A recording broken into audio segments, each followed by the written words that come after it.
Hi everyone, me again. So today I am going to do something special. Um, Over the course of 2023, I have done a lot of work with Power Automate Desktop and Power Apps. So I have accumulated some tips that hopefully will help your journey in Power Automate.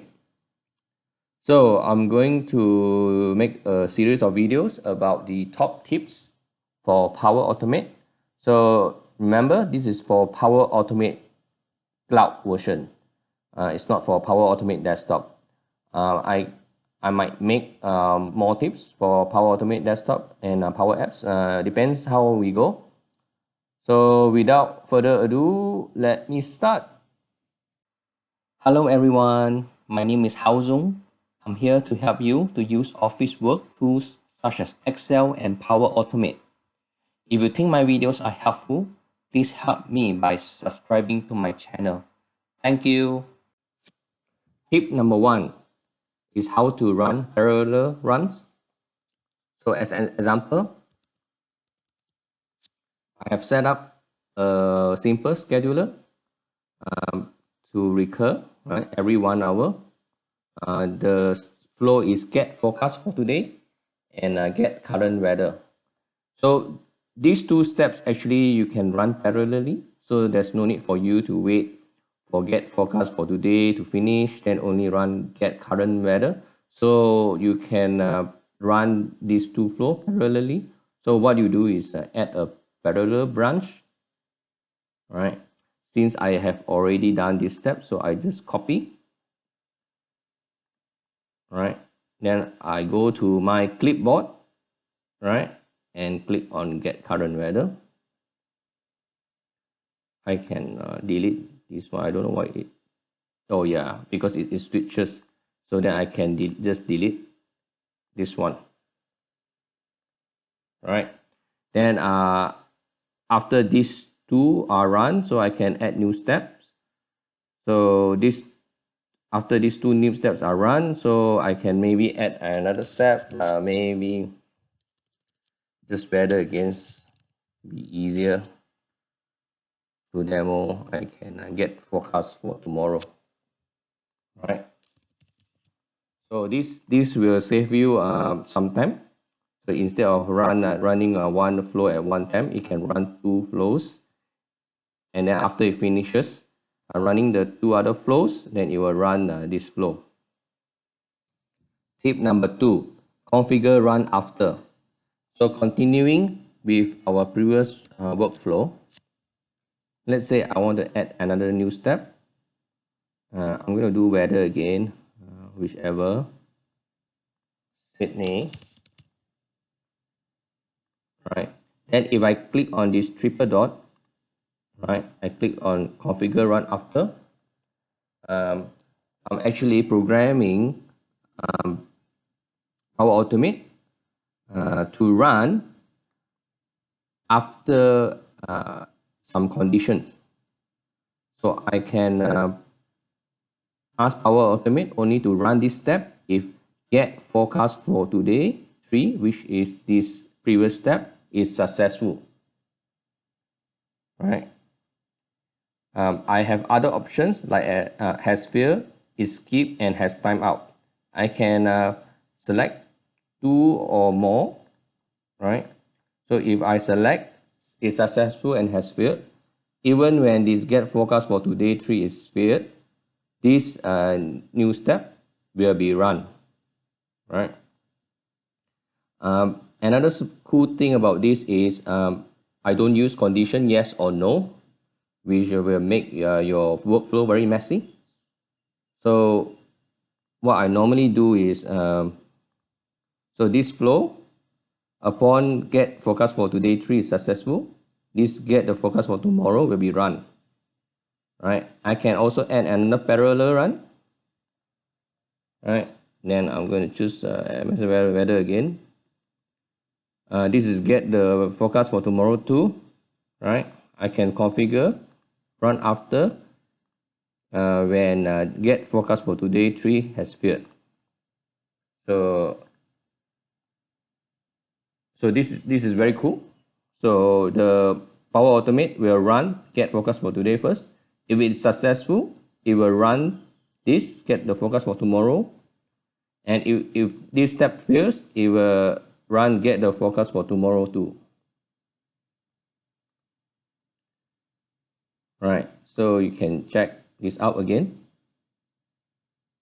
When this forecast for today 3 has failed, and this one get forecast for today 3 is successful. Right, this is a very cool tip.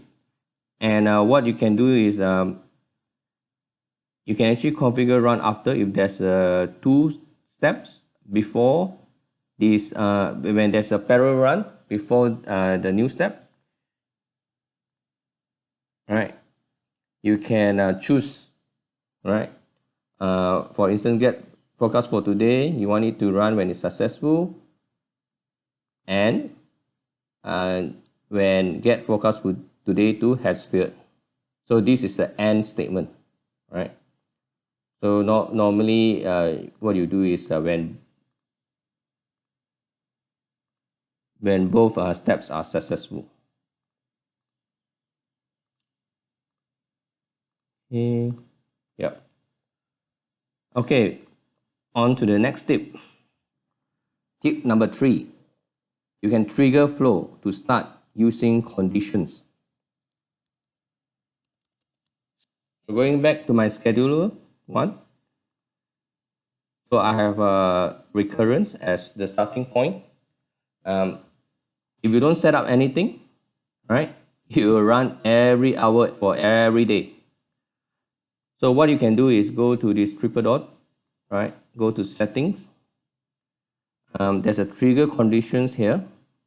So you can add whether the schedule should run every day, or just run every Monday, or just run every working day but not Saturday and Sunday. So you can add the triggers here. If you want me to create another video just to discuss about the trigger conditions, yeah, let me know. Alternatively, you can just read up from here. So I'm going to just read up this because this is very important for your Power Automate career. So I will share the link later in the description. So you can customize a trigger by adding conditions. Sometimes you may need to customize a trigger so that it fires only when certain conditions are met. For example, you might be using SharePoint when an item is created or modified, trigger in Power Automate. This trigger fires for every change to SharePoint items. However, you might want the flow to only trigger when an item is created or the status is marked as approved. While you can filter other events by adding conditions to the flow still runs and the calls are counted as an API request. This causes you to reach your API request limits fast. To avoid it, you can write expressions in trigger conditions, avoiding a run if the condition in trigger isn't met. So this is saving your API when you have like thousands of API requests. So this trigger will minimize your API request. Use trigger conditions to reduce flow runs.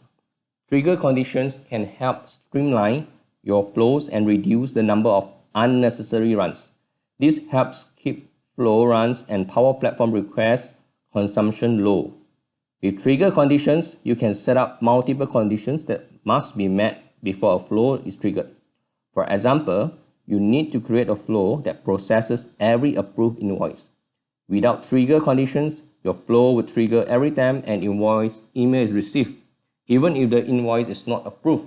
This can result in the flow running 1,000 times for 1,000 invoices, even though only 50 of them are approved. By adding a trigger condition to trigger only when an invoice has been approved, the flow runs only 50 times. This means it consumes fewer Power Platform requests. If the trigger condition isn't met, the flow isn't triggered, and no run history is logged. This is especially important in pay-as-you-go environments where every run is charged. By reducing the number of runs, you can keep your costs low while still achieving your desired outcomes. Tip number 4, time out and retry. In each flow, you will click on the triple dot and go to settings. It will show you how long you want the flow to run before you start feeling it. So last time I don't put any time out on my flow. The flow will just hang there, right, for many days because there's no time out, right? So you won't know whether the flow has failed or not. So what you do is you can put a duration here, like for example P1D. So the flow will wait for 1 day before it times out, right? Then you will know it's already timed out. So this is to limit the time when you discover the failure, right? Also, retry policy, right? You can ask Power Automate to retry every time it fails, right? So the default is set to 4 times, right? And then there's none if you don't want the flow to retry. Exponential interval and fixed interval, you can read it from the Microsoft Learn to how to use it. So basically fixed interval is maybe 50 times, right? Then try it every 1 second or 5 seconds. While exponential interval, you still have a count, but the interval will be bigger and bigger exponentially. Tip number 5, using scope to make copy easier or actually make your flow more organized.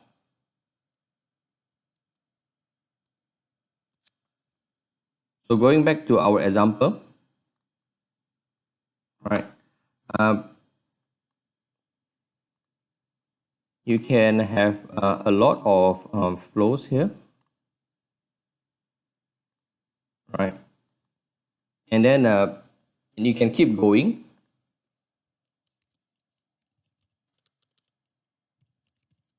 But sometimes it can be messy. So what you want to do is go to add an action, right? Then select scope. Right, then you move all your flows here. And then you can rename it, right, as weather flow, right? Another cool thing about this is sometimes you want to copy flows, right? So this will actually save your time. So instead of copy one by one, right? What you do is you copy this scope, right? Then you go under here, add an action, go to my clipboard. So click on the scope, right? And then all the flows under this scope, right, will be copied. So this will save you some time as well as make your flow more neater. Yeah, I think that's it for now. Yeah, let me know if you have any questions. If you find this video is helpful, please give this video a like and please remember to subscribe for more tips. If you like this video enough, you can buy me coffee using the PayPal link below or give me a super thanks. Thank you so much, guys. Have a nice day. Bye bye.